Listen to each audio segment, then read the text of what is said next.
नमस्कार दोस्तों, कैसे हैं आप लोग। बात करेंगे हम जेपी पावर की। देखिए, जेपी पावर के अंदर आज ठीक ठाक तेज़ी रही, 5% के आसपास की तेज़ी भी थी, लेकिन थोड़ी सी यहाँ पर गिरावट हुई क्लोजिंग होते होते।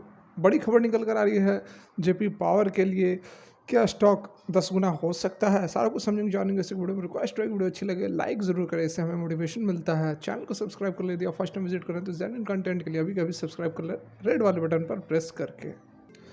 तो आज के कारोबार की यदि हम बात करें तो आप देख सकते हैं 10 रुपये 35 पैसे पर क्लोजिंग हुई है। 2% के आसपास यहाँ पर तेज़ी नज़र आ रही है। हालांकि हाई जो है लगभग 10 रुपये 80 पैसे तक का अच्छा खासा हाई, 5 से 6% तक की तेज़ी यहाँ हमें देखने को मिली थी। यदि इंट्राडे की यदि हम बात करें तो यहाँ पर आप देख सकते हैं लगभग 11:30 बजे के आसपास इसने अपना हाई लगा दिया। उसके बाद थोड़ी सी यहाँ पर इन लेवल पर प्रॉफिट बुकिंग हुई है। ठीक है, अब प्रॉफिट बुकिंग क्यों हुई, तो यदि हम थोड़ा सा यहाँ पर चार्ट को और ज़ूम आउट करें तो हमें नज़र आएगा। ये देखिए, ठीक है, इन लेवल पर प्रॉफिट बुकिंग हुई है और क्लोजिंग किस लेवल पर हुई है? 10 रुपये 35 पैसे पर एग्जैक्टली।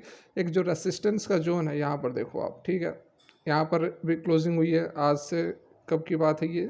जनवरी 2022 की। ठीक है, 1.5 साल पहले की भी जो क्लोजिंग थी, एक इसने हाई लगाने की कोशिश की, लेकिन इस लेवल को नहीं तोड़ पाया और एग्जैक्टली 10 रुपये 40 पैसे का ही यह लेवल है। तो यही कारण है कि जो प्राइस था ऊपर जाकर भी जो है इसको ब्रेकआउट नहीं दे पाया। यही मैं आपको कल भी जो वीडियो डाली जिसमें बताया था कि इस लेवल को ब्रेकआउट देता है तो काफ़ी बड़ी तेज़ी हमें देखने को मिल सकती है। लेकिन अभी अचानक से इतनी जल्दी ब्रेकआउट करने की थोड़ी संभावनाएं कम है, क्योंकि बहुत ही सॉलिड यह एक रेसिस्टेंस जोन है। क्योंकि यह एक दफ़ा ही नहीं, काफ़ी दफ़ा, लगभग 3 से 4 दफ़ा इन लेवल्स पर आया है। अगर मैं आपको 1 वीक का चार्ट यहाँ पर लगाकर दिखाने की कोशिश करूँ तो बातें यहाँ पर आपको और भी अच्छे से समझ में आएंगी।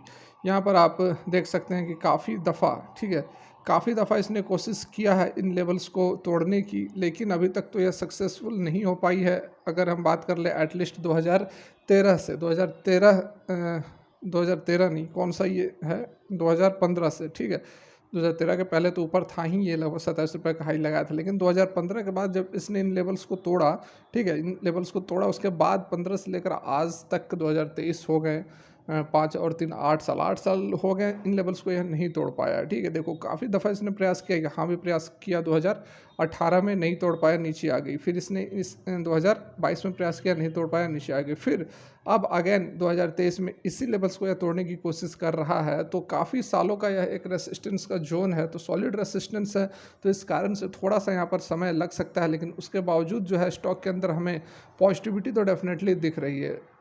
जो बुल्स हैं वह एक्टिव तो यहाँ पर नो डाउट दिख रहे हैं, क्योंकि देखो आप लगातार जो है एक पॉजिटिविटी दिखती है स्टॉक के अंदर, क्योंकि ग्रीन कैंडल्स बन रही हैं। ठीक है, ग्रीन कैंडल्स बन रही है, ऊपर की ओर प्राइस को खींचा जा रहा है। ठीक है, तो प्राइस एक्शन को आप थोड़ा समझोगे तो आपको क्लियरिटी आएगी। देखो जो वीक है, जो ये टेल है ऊपर की ओर है, लेकिन ऊपर यह सस्टेन नहीं कर पाया। जो बियर्स थे वो प्राइस को खींच के नीचे लेकर आए, लेकिन जहाँ से ओपनिंग हुई है इस लेवल पर, यहाँ से प्राइस नीचे नहीं आई। ठीक है, इससे ऊपर ही गई है और ऊपर गई, लेकिन उस हाई पे क्लोज नहीं हुई। हाई से बियर्स जो है नीचे खींच कर ले आए, लेकिन इतना भी नहीं खींच पाए कि जिस लेवल पर क्लोजिंग हुई है उससे प्राइस को नीचे नहीं लेकर आ पाए।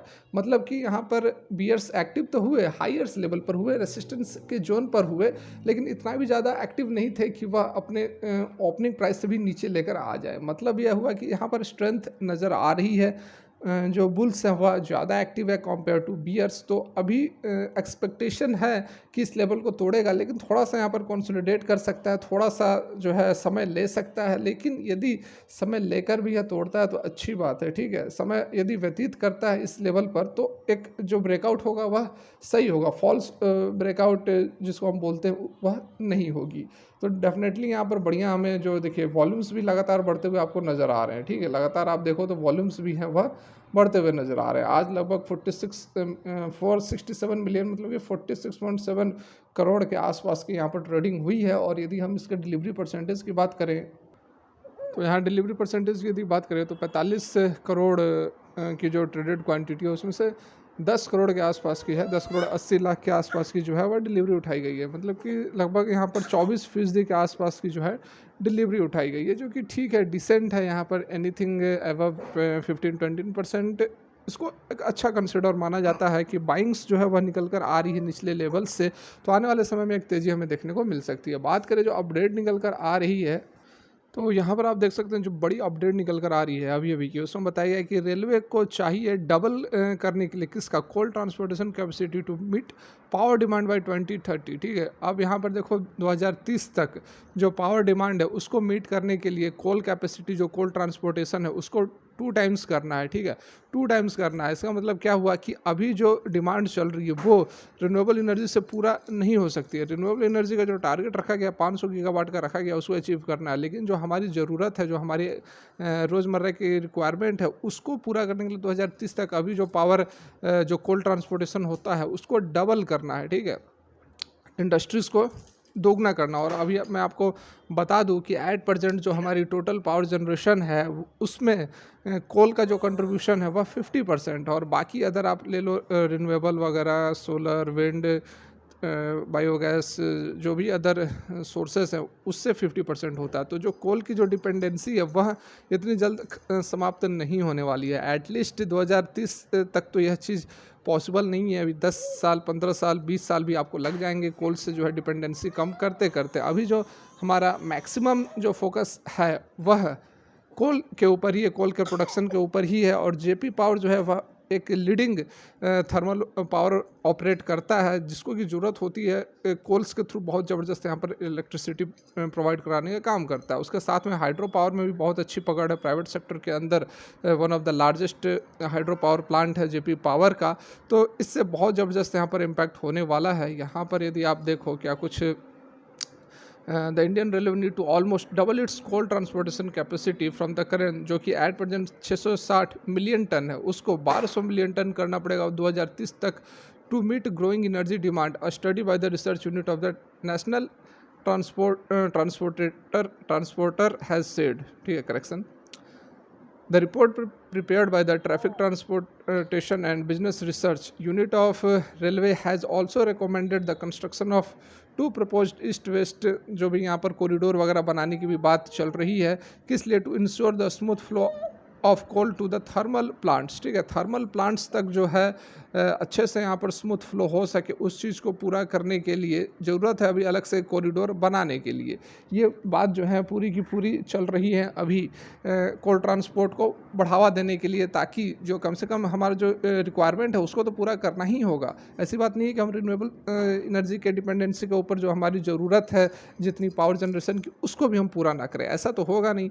इस कारण से यहाँ पर देख भी सकते हैं आप, रिपोर्ट में बताया गया है कि energy requirement is likely to increase to approximately 3000 billion unit by 2030। ठीक है, और any shortage will severely impact the growth of the country.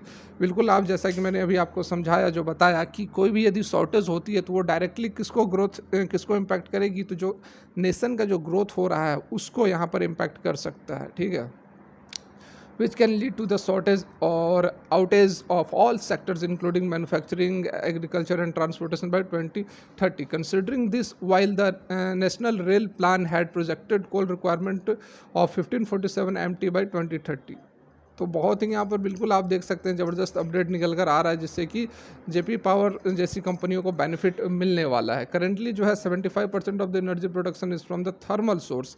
यहाँ पर 75% अभी बताया जा रहा है कि जो है एनर्जी का जो प्रोडक्शन वह थर्मल सोर्स से थ्रू हो रहा है, लेकिन विकीपीडिया पर जो डाटा अवेलेबल है उसमें यहाँ पर 50% की डाटा बताया जा रहा है। Railway transportation nearly 65% of the coal required for power generation, जिसमें से कि रेलवे जो है 65% ट्रांसपोर्टेशन करता है।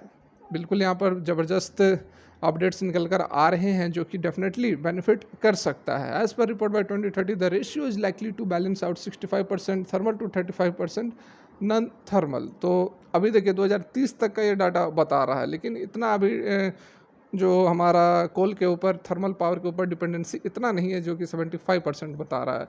अराउंड जो डाटा है हमारे पास है 57% की जो पावर जनरेशन इंस्टॉल्ड कैपेसिटी की बात करें, इंस्टॉल्ड कैपेसिटी की बात कर रहा हूँ, वो 57% है हमारा फॉसिल फ्यूल से, जिसमें से कोल आ जाता है 50% के आसपास, और नॉन फॉसिल फ्यूल जो कि रिन्यूएबल एनर्जी हम बोलते हैं उसका है हमारा 43%। ठीक है, 43% नॉन रिन्यूएबल और 57% हो जा रहा है ये कोल वगैरह या फिर जिसको हम नॉन फॉसिल फ्यूल्स कहते हैं। तो ये बहुत करेक्शन फॉसिल फ्यूल कहते हैं। तो ये बहुत ज़बरदस्त यहाँ पर अपडेट निकल कर आ रही है सारा का सारा।